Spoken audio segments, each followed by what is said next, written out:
সবচেয়ে সিগনিফিক্যান্ট যেটা, সেটা হচ্ছে ভারতের প্রতিক্রিয়া। এবং আমার বিবেচনায় অত্যন্ত সফট একটা প্রতিক্রিয়া ভারত দিয়েছে। এটা একেবারে আনপ্রেসিডেন্টেড, অথচ ভারতের হাতে বিরাট একটা বিষয় তারা পেয়ে গিয়েছিল, যেটা নিয়ে যথেষ্ট প্রতিক্রিয়া দেখানো সম্ভব ছিল, কঠোর প্রতিক্রিয়া দেখানো সম্ভব ছিল। তারা সেটা দেখায়নি। কি বলেছে তারা সেটা নিয়ে কথা বলবো এবং কেন সেই আলোচনাও করতে চাই। তার আগে আরও দুটো ঘটনা নিয়ে আলোচনা করা খুব জরুরি বলে মনে করি। একটা খুবই মর্মান্তিক, মানে আমরা এই বাংলাদেশে এটা চাইনি। গোপালগঞ্জের ঘটনায় 4 জন মানুষ মারা গেছেন। আওয়ামী লীগের সন্ত্রাসী হতেই পারেন তারা, কিন্তু তারা মারা গেছেন গুলিতে। সেই 4 জন ব্যক্তির ডেড বডি ময়না তদন্ত ছাড়াই দাফন এবং সৎকার করা হয়েছে। কেন? অপমৃত্যুতে যখন কেউ মারা যান, কারো অপমৃত্যু হয়, তখন ময়না তদন্ত করা খুবই জরুরি, কারণ এটা মামলার ক্ষেত্রে এবং ভবিষ্যৎ বিচারের ক্ষেত্রে খুবই গুরুত্বপূর্ণ ভূমিকা পালন করে। এই 4 জনের যে ময়না তদন্ত হয়নি সেটা নিয়ে নানা রকম কথাবার্তা বলা হচ্ছে। প্রথম আলোর এই রিপোর্টে দেখলাম তারা নাকি এলাকার লোকজন ময়না তদন্ত করতে দেয়নি, চাইনি টাইপের কথাবার্তা বলছে। কেউ কথা ঘুরিয়ে ফেলার চেষ্টা করছেন দায়িত্বশীলরা। এই রিপোর্টেই আছে অন্তত একজন ডেড বডি ময়না তদন্ত করার জন্য নিয়ে গিয়েছিলেন, কিন্তু সেই ডেড বডিটাও ময়না তদন্ত করা হয়নি। ইনফ্যাক্ট নিয়ে যেতে হয় না, ডেড বডিগুলো স্পন্টেনিয়াসলি ময়না তদন্ত হওয়ার কথা ছিল। একটা কথা আমরা আমাদের জায়গা থেকে খুব ক্লিয়ারলি বলতে চাই, বাংলাদেশে, এই বাংলাদেশে যে মানুষই যে কোনো অন্যায় অপমৃত্যুর শিকার হবে, অন্যায়ের শিকার হবে, তার সেই ন্যায় বিচার পাওয়ার অধিকার থাকবে। মানে আওয়ামী লীগ মারা গেছে কেউ সেলিব্রেট করব, এতটা অসভ্য আসলে আমরা হতে চাই না। আমরা শেখ হাসিনার মতো অসভ্য হতে চাই না। আমরা একটা ইনসাফের, একটা ন্যায় বিচারের বাংলাদেশ তৈরি করতে চাই, একটা গণতান্ত্রিক, উদার গণতান্ত্রিক বাংলাদেশ তৈরি করতে চাই, যেখানে প্রতিটা মানুষের মানবিক মর্যাদা থাকবে। এই আলাপটা হচ্ছিল যে এই যে 4 জন মারা গেল, এই ঘটনাগুলোর ব্যাপারে এনসিপির প্রতিক্রিয়া জানানো দরকার অফিসিয়ালি। আমি দীর্ঘ সময় দেখলাম তারা সেটা জানাননি, কিন্তু জনাব নাহিদ ইসলামের একটা স্টেটাস আমি দেখলাম, তারা এটাকে কন্ডেম করছেন। খুব কঠোর ভাষায় না হলেও হালকাভাবে এটার তদন্ত চেয়েছেন। আমি মনে করি তাদের এই ব্যাপারে খুবই কঠোর হওয়া উচিত ছিল, যে এই ধরনের কোনো মৃত্যু হতে পারে, তারা সাফার করছেন, তাদের মহাবিপদ হতে পারত, কেউ আহত, এমনকি নিহতও হতে পারতেন। আমি বিশ্বাস করি কাউকে বাগে পেলে হত্যা করতেও তাদের বাধ্য না, ওখানে গোপালগঞ্জে যারা এই কাজগুলো করেছেন। কিন্তু তারপরও সুযোগ এসেছিল তাদের সামনে এই ব্যাপারে খুবই কঠোর অবস্থান দেখানো, যে তারা একটা ন্যায় বিচারের বাংলাদেশ চান, তারা আক্ষরিক অর্থে একটা নতুন বন্দোবস্ত চান। এর মধ্যে সেই স্ট্যাটাসে নাহিদ ইসলামের আমি মনে করি আবারও বেশ কিছু উস্কানিমূলক বক্তব্য এসছে, এগুলো আমার কাছে ঠিক সঠিক মনে হয় না। যেমন গোপালগঞ্জের প্রতি ঘরে ঘরে জুলাই গণ অভ্যুত্থানের পতাকা উড়বে, তারা আবার যাবেন, তারা মুজিববাদকে কবর দেবেন। আমি আলাদা একটা ভিডিও করে একদিন কথা বলতে চাই, মানে এই মুজিববাদ বলে না শেখ হাসিনার রেজিমকে খানিকটা হলেও সম্মানিত করা হয়।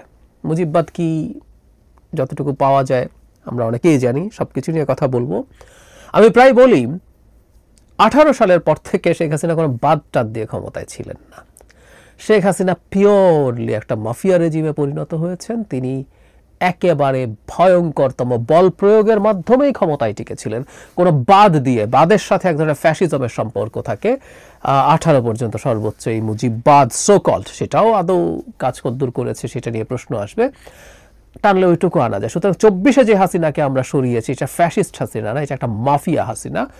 অহেতুক একটা মুজিববাদ কোথায় জানিয়ে এনসিপি পেল, সমানে মুজিববাদের কবর দেব, এই করব সেই করব বলছে। এটা অত্যন্ত ভুল একটা রাজনৈতিক কৌশল বলে আমি মনে করি। আমি ধরে ধরে দেখাবো মুজিববাদ বলে কি বস্তু, এবং 18-র পর, বিশেষ করে সেই রাতের নির্বাচনের পর আওয়ামী লীগের কোথায় আদতে মুজিববাদ ছিল, সোকল্ড মুজিববাদ ছিল। অহেতুক আবারও বলছি, মাফিয়াকে ফ্যাসিস্ট বলা কিন্তু তাকে খানিকটা হলে সম্মান দেয়। ফ্যাসিস্ট একজন, বা ফ্যাসিজম ইটসেলফ একটা মতাদর্শ, তার একটা মতাদর্শ আছে, ডাকাতের সাথে মতাদর্শ আছে। সেই মতাদর্শটা বিভৎস, খারাপ জিনিস, ফ্যাসিজম বিভৎস জিনিস, কিন্তু তারপরও এটা একটা মতাদর্শ, এটা ডাকাতি না পিওর। মাফিয়াই ডাকাতির চেয়েও ভয়ঙ্কর জিনিস, তাকে ডাকাত বা একটা মাফিয়াকে আমরা ফ্যাসিস্ট বলছি। সো এটা খুবই উদ্ভট, হাস্যকর। যাই হোক, সেখানে তারা মুজিববাদের ব্যাপারে বেশ হুমকি ঢঙে কথা বলেছেন, তারা বেশ কঠোরভাবে কথা বলেছেন।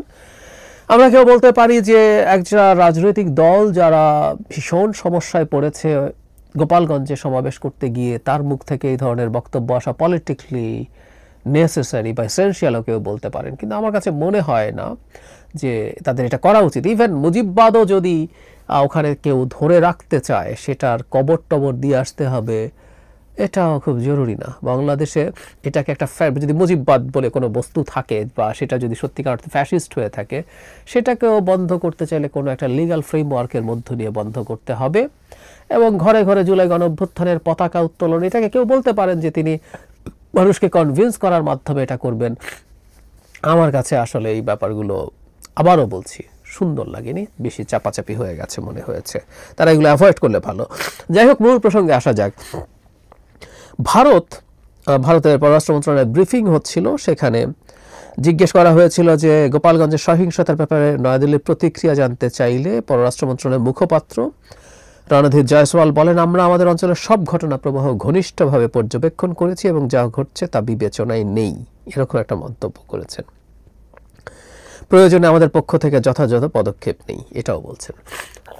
আমরা একটু খেয়াল করি তো, বেশ কিছুদিন আগের কথা, শেখ হাসিনার পালিয়ে যাওয়ার পর প্রথম যে দুর্গা পূজা, সেখানে পুরনো ঢাকায় একটা পেট্রোল বোমার মতো কিছু একটা থ্রো করা হয়েছিল শাঁখারী বাজারে।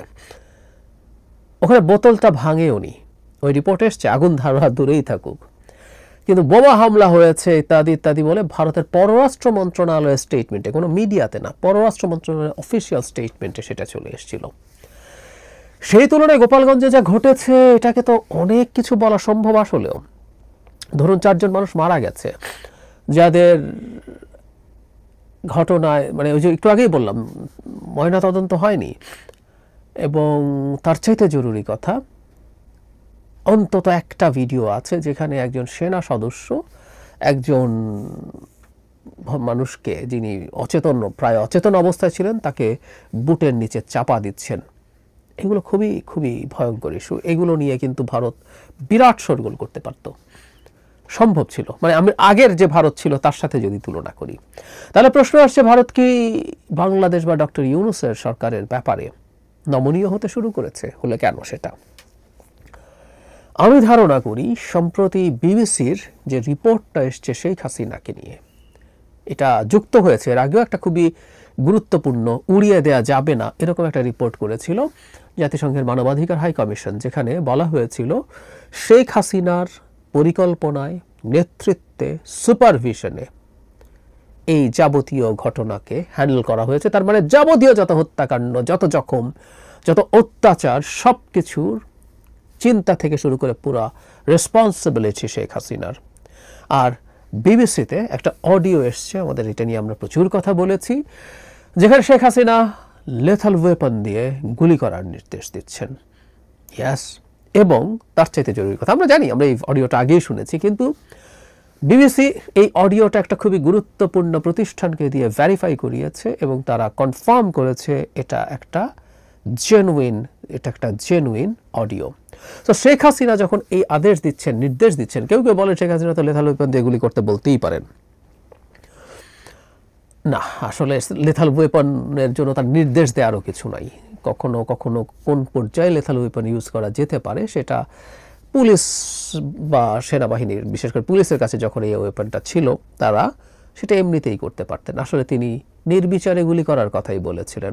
আর অন্তত একটা জিনিস প্রতিষ্ঠিত হয়েছে, আওয়ামী লীগ দীর্ঘদিন থেকে এটা বলার চেষ্টা করেছে পুলিশ নাকি এই ধরনের গুলি করেনি, যদিও অসংখ্য ভিডিও পুলিশ, বিজিবি এবং কিছু ক্ষেত্রে সেনাবাহিনী, হাতে গোনা 2-1টা ক্ষেত্রে। তো এই গুলির যখন কমান্ড রেসপন্সিবিলিটি শেখ হাসিনার আছে, তিনি এভাবে করছেন, এটা সারা পৃথিবীতে বিভিন্ন ইন্টারন্যাশনাল মিডিয়াতে ব্যাপকভাবে ছড়িয়ে পড়েছিল।